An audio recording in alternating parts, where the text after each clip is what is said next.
ہو سکتا۔ اور یزید بن میسرہ علی رحمہ فرماتے ہیں کہ لوگوں اللہ کے خوف سے رویا کرو، یہ آنکھ سے آنسو کا قطرہ رخسار پہ بعد میں گرتا ہے، اللہ جہنم کی آگ کو پہلے ٹھنڈا فرما دیتے ہیں۔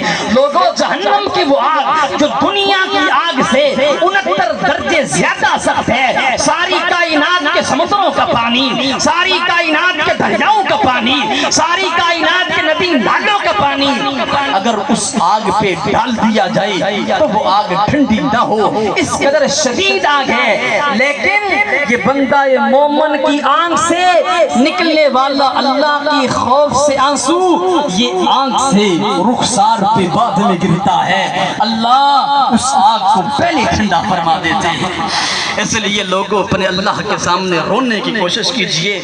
قرآن پاک میں اللہ فرماتے ہیں کہ جہنمی اتنا روئیں گے، جہنم میں اس قدر آنسو بہائیں گے کہ اگر ان کے آنسوں میں اگر کوئی کشتیاں چلانی چاہے تو کشتیاں چل جائیں گی، اسی قدر ان کے آنسو ہوں گے۔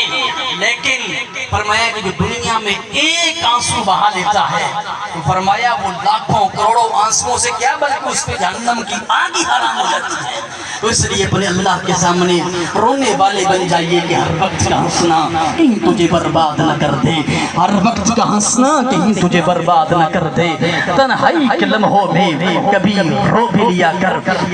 آخر میں صمیم قلب سے دعا کیجئے حاجی صاحب کے لیے، حاجی اشرف صاحب کے لیے، اللہ تعالیٰ ان کے درجات بلند فرمائے، اللہ تعالیٰ ان کو جنت الفردوس میں اعلیٰ مقام عطا فرمائے۔ یقیناً حاجی صاحب کی وہ بڑے ہی ملنسار صاحب اخلاق اور بڑے نیک سیرت انسان تھے کہ ہر بندہ ہی ان کی تعریفیں کر رہا ہے۔ اور یاد رکھیے یہ لوگوں کے تبصرے ہوتے ہیں، یہ کوئی عام نہیں ہوتے۔ آپ نے تبصروں کو دیکھ کے فرمایا تھا کہ وجب ایک جنازہ گزرا، لوگ اس کی تعریفیں کر رہے تھے، آپ نے فرمایا وجب ایک اور جنازہ گزرا، لوگ اس کی برائیاں بیان کر رہے تھے، مذمت بیان کر رہے تھے، حضور نے فرمایا وجب۔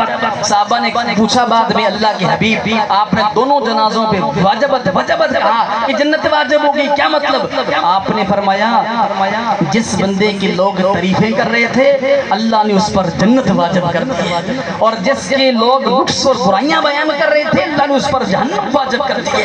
تو حاجی صاحب کی مقبولیت کی یہ دلیل ہے کہ آج ہر بندہ ان کی تعریفیں کر رہا ہے۔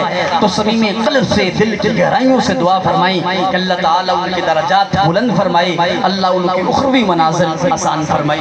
مولا ازل سے تیری رحمت کا سہارا ہے، میرا ہر گام ذلت میں میری کوشش خسارا ہے، تیری ہے بادشاہی اس جہاں میں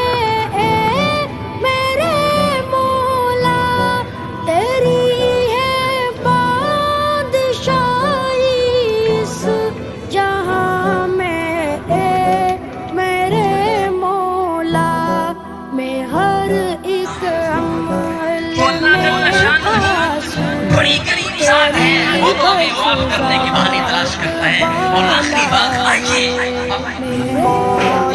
اپنے رب کو منا لیجیے، اپنے اللہ کے سامنے رونے کی کوشش کیجیے، اور میرے آقا فرماتے ہیں طوبیٰ لمن بکا علی خطیئتہ، اس بندے کے لیے خوشخبری ہے جو اپنے گناہوں پہ اپنے اللہ کے حضور روتا ہے۔ اور آپ نے فرمایا عقبہ بن عامر رضی اللہ تعالیٰ عنہ نے آپ کو پوچھا تھا یا رسول اللہ بتلائیے نجات کس چیز میں ہے؟ اللہ کے حبیب دنیا کے